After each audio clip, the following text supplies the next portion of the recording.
Hi, my name is Harish Raj Analaki Ravi, and my matrix number is B1324100001. Hi everyone, my name is Kishon Alagilachmanan. My metric number is B1324100034. Hi everyone, my name is Sri Sarvin Subatiran. My matrix number B1324100014. Hello everyone, my name is Yukisaran son of Ramesh. My metric number is B1324100019. Hello everyone, my name is Devendra Anlaki Sekharan and my matrix card number is B1324100052. Firstly, let's start with the introduction and objective of this project. This project is a web-based grocery budget and calculator application. It applies the core programming concepts that we learned in our subject Bmkt 1723 Computer Programming. Although implemented using web technologies, the logic still follows C++ principles. For the objective of this assignment, we mainly focus on applying programming logic in real-life problems and to develop a simple user-friendly system. Next, let's talk about the problem statement and motivation for our group project. Firstly is tracking expenses. Users often struggle to track grocery expenses accurately.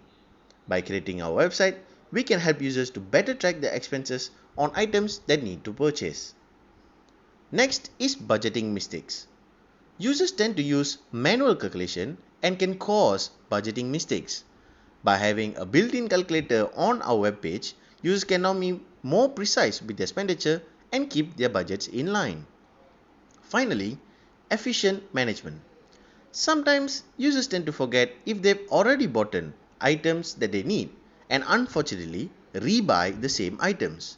To prevent this, a simple calculator and budgeting system helps users to manage spending efficiently by also keeping track of what items have been bought previously. This slide explains what the system does and highlight the main features of the grocery budgeting application. This slide shows the system overview and the main features of our grocery management system. The first feature is grocery item selection and quantity input, where users can choose items and enter the quantity they want to purchase. Next, the system automatically calculates the total price and based on the selected items and quantities, which helps reduce manual calculation errors. Another important feature is budget tracking and spending record. This allows users to monitor their expenses and they stay within their budget. Lastly, the system has a simple and interactive user interface, making it easy for users to understand and use even for beginners. This image shows the sample interface of our system. For the next slide, these slides explain how the project is organized and how GitHub is used for development.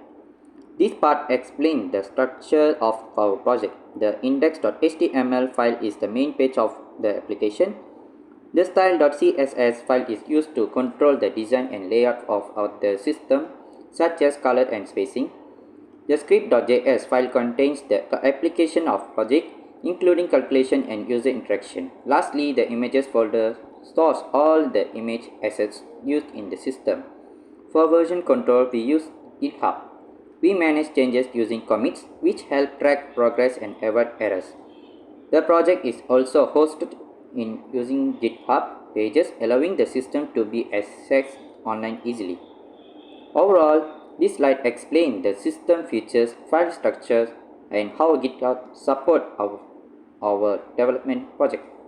Overall, this slide explains the system features, file structure, and how GitHub supports our project development. Thank you. Hi everyone, I'm Harish, and for my part, I'll be walking you through the backend logic that powers the Anachi Store calculator. While the HTML provides the structure we just saw, the real functionality comes from the JavaScript. To make this calculator work dynamically, we had to implement 4 core programming concepts, which are arrays and objects for the data storage, functions to handle specific tasks, if-else condition for validation, and loops to process the final calculation. So let's start from the data storage, which are arrays and objects. In our code, we didn't just use simple variables, we use objects and arrays. So let's start from the objects. We treat every product like rice and milk as an object. This allows us to group related data together. For example, the rice object holds a name and its price, which is 3 ringgit and 50 cent, and its current quantity. And when we are moving on to arrays, then we have the cart array. Think of this array as our digital shopping basket. So the logic behind this is when a user clicks add to cart on the interface, the system doesn't just paint text on the screen. So behind the scenes, it takes a product object and pushes it into the cart array. This is crucial because it allows us to manage the data dynamically. Whether the user adds 1 item or 20 items, the array expands to hold all of them.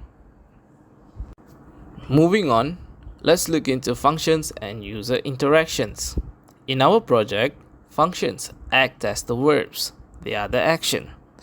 We created specific functions for every interaction the user has with the page. For example, we have a function called add to cart. When you click the add button, this function triggers 1. Identifies which product was clicked, and next it reads the quantity of the user typed in. Then it updates the cart array as I mentioned, and finally it updates the visual list on the right side of the screen. By using functions, we keep our code modular. If we need to fix how items are added, we only have to fix it in one place, and it applies to all 12 products in the store. Then let's look into validation with if-else condition. Now simply adding items isn't enough. We need to ensure that the data is correct. This is where if-else condition comes in. We use this primarily for input validation. Let's look at the quantity buttons, the plus and the minus button next to every item. We created a function called change quantity or change QTY. Inside this function, we have a critical if statement. The logic, the code checks, is the current quantity greater than 1? If yes, the user is allowed to decrease the number. Else, if the quantity is already at 1, the code blocks the action. Why did we do this? It prevents logical errors. Without this condition, a user could accidentally select -5 bags of rice, which would break the total calculation. This simple conditional statement ensures our calculator remains robust and error-free. And last, let's look at loop and the final calculation. When the user clicks calculate total, we don't just manually add up line 1 plus line 2 plus line 3. That will be inefficient. Instead, we use a for loop. The logic? The loop travels through our cart array. It starts at the first item index 0. It multiplies the item's price by its quantity. It adds the result to a running grand total variable. Then it repeats this for every single item in the cart. So why use loop? This makes our system scalable. The code doesn't just care if the customer bought 2 items or 200 items. The loop will process all of them instantly and give us the correct final total. So to summarize, we use objects to structure our data, functions to handle user actions, if-else statement to validate those actions, and loops to calculate the result. By combining these 4 concepts, we created a grocery calculator that is not only accurate but also user-friendly and keeps the code clean and organized. So that concludes my explanation of the system logic. Thank you. Everyone, it's me Kishon again here. Before I start, a quick question. Have you ever opened a website and immediately feel lost? Yeah, we try avoid that. So today I'll be presenting user interface, images, and output. Now let me show you the actual website called Anachi Store. This is our main interface. We design it to be clean and simple, so users don't need to tutorial, just use the website. The navigation bar includes home, calculator, budget, help, contact, and feedback. So everything is important, it's easy to find. The layout is styled using CSS, which make the website responsive. So whether user open it on a laptop or a mobile phone, it's look organized and readable. Here you can see the grocery item section. We use clear image for the item like rice, milk, eggs, bread, which is can help shopping easier when actually seeing what you are buying. All images are stored in an organized folder structure, which is help keeps the project needs and save time when making updates. This is our final output. Everything you see is a completed version, combining design, images, and functionality.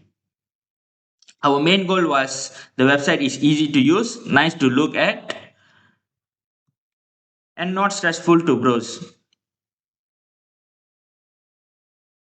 So overall the user interface is simple, the images improve the user experience, and the final output shows a complete functionable website. That's all from me. Thank you. Thank you, Kishore. Now, let me briefly explain to you about the budget tracking and storage system that we have implemented into our website. This was quite a late addition into our program because we thought it would be very useful for the users. Why? Let me explain. Users can now track their daily grocery and spending by checking their latest data. The data is stored using the browser's local storage. This will help users to monitor and control their expenses based on their previous purchases. All their previous purchases will be stored into the data storage and they can obviously check it at any moment that they like. This means the users won't be having to struggle to check their store to make sure if they already bought the item when they can just check the website to know what are the previous purchases. Next, I will explain our AI usage, which is the challenges we faced and also the solution we apply as a group. First, for the AI usage, our group used ChatGPT mainly for the idea generation and also logic understanding. It helps us understand programming concept and think of possible solution more effectively. However, it is more important to note all the code generated was reviewed, modified and also finalized by the group members to ensure correctness, the originality. Moving on to the challenges, we face some difficulty when handling GitHub files, especially when working with multiple files together. We also encounter image path issue where the image did not display correctly due to the incorrect folder reference. To overcome these challenges, we implement several solutions, which is we organize our project using a proper file structure which made file management clear and easier. Additionally, we practice step-by-step commits in GitHub, allow us to track changes better and reduce error during collaboration. To conclude, throughout this project, we successfully apply programming concept in a real application. This experience also helps us to improve our understanding of programming logic, GitHub usage and also teamwork. In terms of learning outcome, we gain practical programming skill by working on the real project tasks. We also learn how to use version control with GitHub, including committing changes and managing project file collaboratively. Overall, this project was a valuable learning experience for us. Thank you.